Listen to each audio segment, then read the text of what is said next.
Okay friends, अब हम देखते हैं कि डू का और क्या इस्तेमाल है उसमें।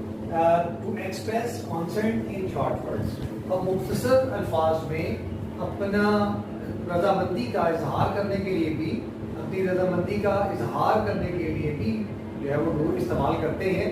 जैसे इन एग्जाम्पल पे अगर हम देखें तो बात समझ में आती है। You know him, yes I do. क्या तुम उसे जानते हो? हाँ मैं उसे जानता हूँ। हाँ मैं जानता हूँ। अब इनके से शॉर्ट कर दिया हमने, तो यस आई डू, आगे नो लिखने की जरूरत नहीं है। ठीक है, हमने आगे नो नहीं लिखा, सिर्फ कह दिया यस आई डू। तो यहाँ पे डू हमें ये समझाना चाह रहा है कि हम मुख्तसर अल्फाज में अपनी कॉन्सेंट जो है, अपनी रजामंदी जो है, या वो मुस्बत आंसर जो है वो देना चाह रहे हैं कि हाँ मैं ये करता हूँ, हाँ मैं ये नहीं करता। वो मस्बत भी हो सकता है, मनफी भी हो सकता है, दोनों तरह से। जैसे she sings well, yes she does, ये वो बहुत अच्छा गाती है, हाँ ये बहुत अच्छा गाती है। अब आगे सिंग्स वेल लिख दी थी, या वो ऐसे मजीद उसको बढ़ाने की जरूरत नहीं है। You didn't go, no, you didn't go, no, you he didn't, you didn't go तुम नहीं गए, नो ही डिडंट नहीं वो नहीं गया। They write a letter, yes they do. अब देखिए उसे मुख्तसर कर दिया, आप यहाँ पे ये भी लिख सकते yes they write a letter, नहीं हमने क्या यस दे डू। तो मुख्तसर अल्फाज में हम किसी चीज की कॉन्सेप्ट जो है, अपनी रजामंदी, उसका इजहार करने के लिए भी डू को जो है इस्तेमाल करते हैं। इससे पता चलता है कि डू इजहार के लिए express our views in a short words, कि हम अपने मुख्तसर अल्फाज में अपने व्यूज जो हैं उसको भी एक्सप्रेस करते हैं डू के साथ। तो इन एग्जांपल में आपने देख लिया किस तरह से शॉर्ट वर्ड हमने यूज किए और डू का इस्तेमाल करते हुए उसको अपने एक्सप्रेस को जो है यहाँ पे उसका इजहार किया। ओके, अब हम देखते हैं कि डू और कहाँ पे इस्तेमाल होता है। टू एग्री और डिसएग्री, किसी चीज की रजामंदी या ना रजामंदी के लिए भी हम डू का इस्तेमाल करते हैं। He eats fruits and so do I, कि वो फल खाता है और मैं भी खाता हूँ। इसका मतलब हम यहाँ कह सकते हैं वो क्या फलां काम भी ये खुद करते हैं, हाँ जी मैं भी ये करता हूँ। जैसे हम रूटीन में ये बात करते हैं, वो खेलता है, वो क्रिकेट खेलता, हाँ जी मैं भी खेलता हूँ, या मैं नहीं खेलता हूँ, वो ये फलां काम करता है जी मैं तो नहीं करता। तो इस तरह से रजामंदी या ना रजामंदी के लिए भी डू को इस्तेमाल करता है। He does not like rice, वो चावल पसंद नहीं करती है, एंड neither do I, और मैं भी नहीं करता। Ali loves at home but I do not, ये अली घर में रहता है लेकिन मैं नहीं रहता। He loves apples so do I, मैं भी ये फल एप्पल पसंद करता हूँ। She does not want any more so neither do I, तो उसे अब और ज्यादा की जरूरत नहीं है और मुझे भी अब जरूरत नहीं है। यानी हम अपनी किसी चीज के लिए रजामंदी या ना रजामंदी के लिए भी डू को इस्तेमाल करते हैं। यहाँ आपने एक बात हमेशा ज़हन में रखनी है कि डू के जितने भी इस्तेमाल आपको बताए जा रहे हैं या बताए जाएंगे, आपने ये बात ज़हन नशीन कर लेनी है कि हमेशा सेंटेंस को पढ़ने के बाद, सेंटेंस की रीडिंग के बाद, सेंटेंस को समझने के बाद आपको ये बात जो है वो यहाँ होगी, ये बात जो है वो आपके सामने खुल के सामने आएगी कि यहाँ डू किस मकसद के लिए इस्तेमाल किया जा रहा है। अगर हम वैसे डू को देखेंगे तो हमें ये बात क्लियर नहीं होगी, लेकिन उसको सेंटेंस को पढ़ने के बाद या उसको समझने के बाद ये बात हमें क्लियर हो जाती है कि यहाँ किस लिए डू का इस्तेमाल जो है वो किया जा रहा है। तो इसी तरह से हम मजीद देखते हैं कि अगर हमने शॉर्ट आंसर जो है वो देने हैं, मुख्तसर जवाब जो है वो अगर देना चाहते हैं, तो उसमें भी हम डू या डज का इस्तेमाल करते हैं। वो कैसे करते हैं उसके लिए हम एग्जाम्पल्स जो है वो देखेंगे, तो ये बात हमें समझ में आएगी। शॉर्ट आंसर के लिए भी जैसे मैंने बताया कि मुख्तसरन अगर हम जवाब देना चाहते हैं कि आप फलां काम करते हैं, जी करता हूँ, आप फलां काम करते हैं, जी मैं नहीं करता, तो मुख्तसर आंसर के लिए भी हम डू का इस्तेमाल करते हैं। एग्जाम्पल्स में हम देखते हैं। डू यू स्मोक, क्या तुम सिगरेट पीते हो? Yes I do, yes I smoke, yes I am smoking, या हम ये नहीं लिखते yes I used to smoke. तो ऐसी बात यस आई डू, आपने मुख्तसर जवाब दे दिया यस आई डू, तो यहाँ पर भी डू का इस्तेमाल है। इस तरह से नो आई डू नॉट, अगर आप ये कहना चाहते थे मैं नहीं पीता तो नो आई डोंट या आई डू नॉट। इस तरह से डज शी लव यू, क्या वो तुमसे प्यार करती है? यस शी डज, हम करती है। यस शी लव्स मी लिखने की जरूरत नहीं रहती, हम उसे शॉर्ट मुख्तसर बयान कर दिया। या नो शी डज नॉट, नहीं वो नहीं करती है। तो मुख्तसर जवाब के लिए भी हम डू या डज का इस्तेमाल या डिड का इस्तेमाल जो है वो करते हैं। अब हम मज़ीद आगे चलते हैं और देखते हैं कि डू को और किस जगह पे इस्तेमाल किया जा सकता है और क्या एक्सप्रेशन हमें उससे जो है मिलता है। डू एज अ वर्ब भी इस्तेमाल होता है, एज अ मेन वर्ब के तौर पे भी हम डू इस्तेमाल करते हैं। एग्जांपल्स में देखते हैं, व्हाट डू यू डू, आप क्या करते हैं, तो यहाँ पे do as a main verb इस्तेमाल होता है। What does he do in the morning, morning में सुबह के वक्त वो क्या काम करता है, यानी एज ए वर्ब भी इस्तेमाल होता है। हमें ये बात ज़हन में रखनी है कि पहले हम ये समझें कि वर्ब क्या होता है। किसी भी सेंटेंस में तीन चीजें कॉमन होती हैं, एक उसका सब्जेक्ट है, एक उसका वर्ब है और एक उसका ऑब्जेक्ट है। सब्जेक्ट मेन काम करने वाला बंदा या बंदी जो भी एक्शन कर रहा है, जो भी काम कर रहा है, उसे हम सब्जेक्ट कहते हैं। इस वर्ब क्या है, एक्शन वर्ब। आप सिंपली वर्ब को ज़हन में रखें कि अगर हम देखें कि वर्ब जो है इज कॉल्ड एक्शन वर्ब। जिंदगी में या हर लम्हे हम कोई ना कोई काम कर रहे हैं। आई एम स्पीकिंग, मैं बोल रहा हूँ, तो स्पीकिंग जो है एक वर्ब है। यू आर लिसनिंग, ये, और you are watching, listening, speaking, watching, sitting, spending, whatever जो भी हम काम कर रहे हैं, ये सारे वर्ब हैं। काम, सिंपल आप उसे वर्ड याद रखिए, काम।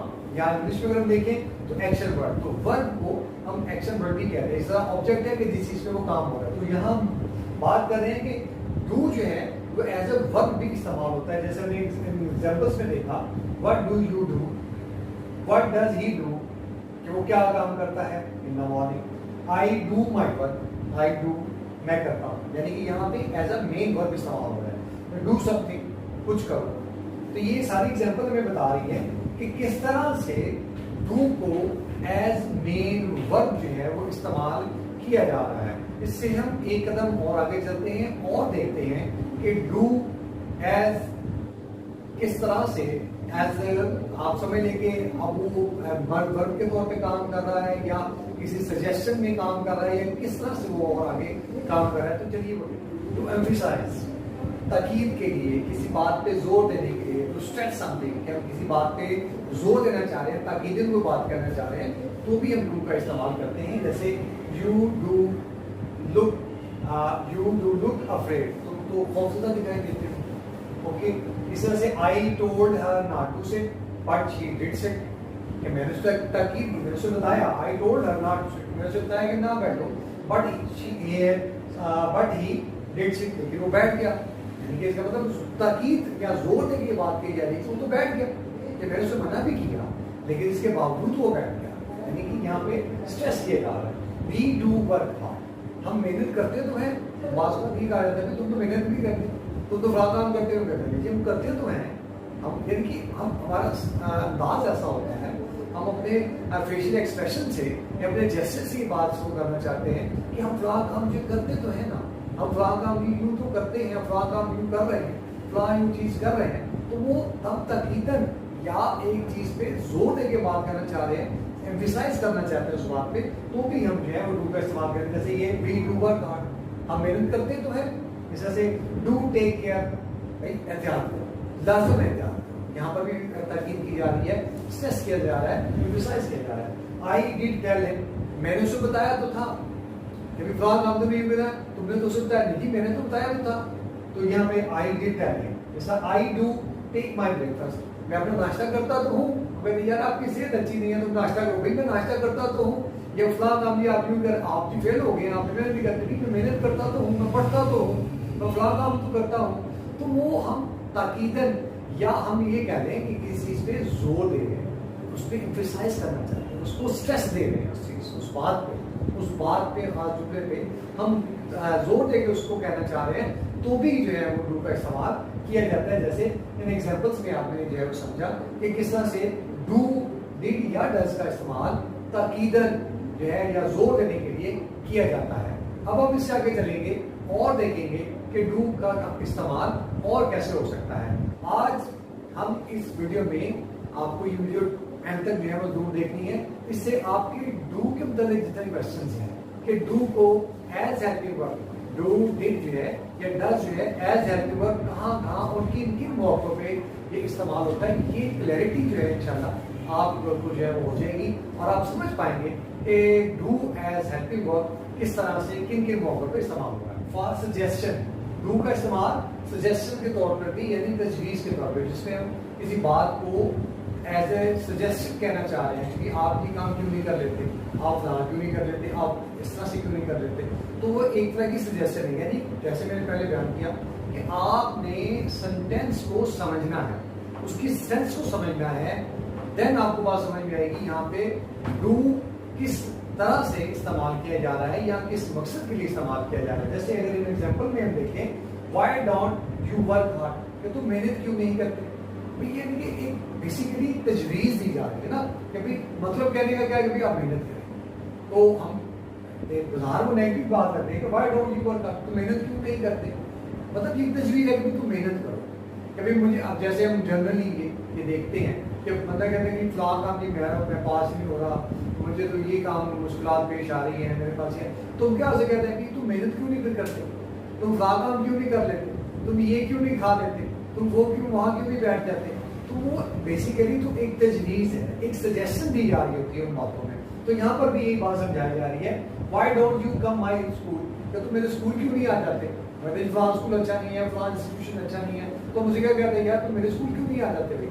तो ये एक तरह से सजेशन है, एक तरह से तजवीज़ है, तो वहाँ पर भी डू का इस्तेमाल किया जा रहा है। Why doesn't she take tea, वो चाय क्यों नहीं पीती, उसकी सपोज कि she is not feeling well, और हम उसे कहना चाह रहे हैं कि if you want to feel well, अगर आप अच्छा महसूस करना चाहिए तो आप चाय पिए, तो उसमें हम उसको कहना चाह रहे हैं why doesn't she take tea, कि वो चाय क्यों नहीं पी लेती, उससे उसकी बेहतरी आ जाएगी। Why doesn't he play hockey, वो हॉकी क्यों नहीं खेलता, भाई अगर उसको क्रिकेट में वो कामयाब नहीं है, किसी और गेम में वो नहीं चाहता, तो उसे ये तजवीज़ दे रहे हैं कि भाई आप हॉकी खेल लो, उसमें हो सकता है आप कामयाब हो जाओ। तो ये एक तरह से सजेशन के तौर पर भी डू का इस्तेमाल जो है वो किया जा रहा है। इन एग्जाम्पल में सारी बात क्लियर हो जाती है अगर हम इनको और से समझ लें और देख लें कि किस तरह से डू को एज सजेशन तजवीज़ के तौर पर जो है वो लिया जा रहा है। लेकिन बात वहीं पे आज खत्म हो रही है, और वो जो सबसे एंड है कि ये फर्स्ट एंड फॉरमोस्ट थिंग ये है कि you are to take the sense of the sentence,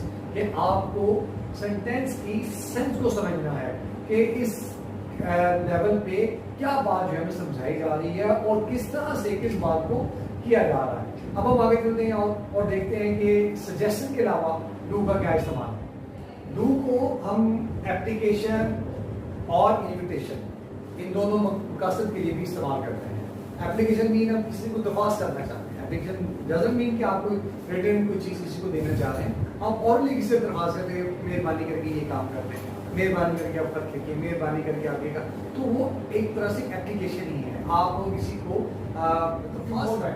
request और इन्विटेशन, कि आप किसी को रिक्वेस्ट करना चाह रहे हैं पोलाइटली, आप उसमें लास्ट बात है कि रिक्वेस्ट जो है हमेशा पोलाइटली ही की जाती है, उसमें कोई जोर नहीं है। जैसे मैंने यहाँ पे कहा कि अगर डू को हम यहाँ से हटा दें और सिर्फ बी को ऐड लिख दें, खामोश हो जाए, इसका मतलब है कि हम यहाँ पे एक हुक्म दे रहे हैं, एक ऑर्डर कर रहे हैं और ये इंपेरेटिव सेंटेंस बन जाएगा। तो उसके लिए हम दोबारा से देखते हैं कि इसके जैसे ही हमने यहाँ पे डू प्लेस किया तो ये एक रिक्वेस्ट बन गई, यहाँ पे ये रिक्वेस्ट होगी डू बी क्वाइट। इस तरह से डू कम विद मी, कि मेरे साथ चलिए। हम यहाँ शाइस्ता अंदाज में एक बात कहने जा रहे हैं कि आप मेरे साथ चलिए, मेरे साथ चलिए, तो ये फिर कोई बात इंपेरेटिव सेंटेंस बनेगा, जुमला बन जाएगा। डू हेल्प मी प्लीज, मेहरबानी करके मेरी मदद कीजिए। और इस तरह से do have a cup of T, कि आप एक चाय का कप ले लीजिए, यानी कि आप रिक्वेस्ट कर रहे हैं कि आप मेरे साथ चाय पिए, तो उसमें आप करें do have a cup of T.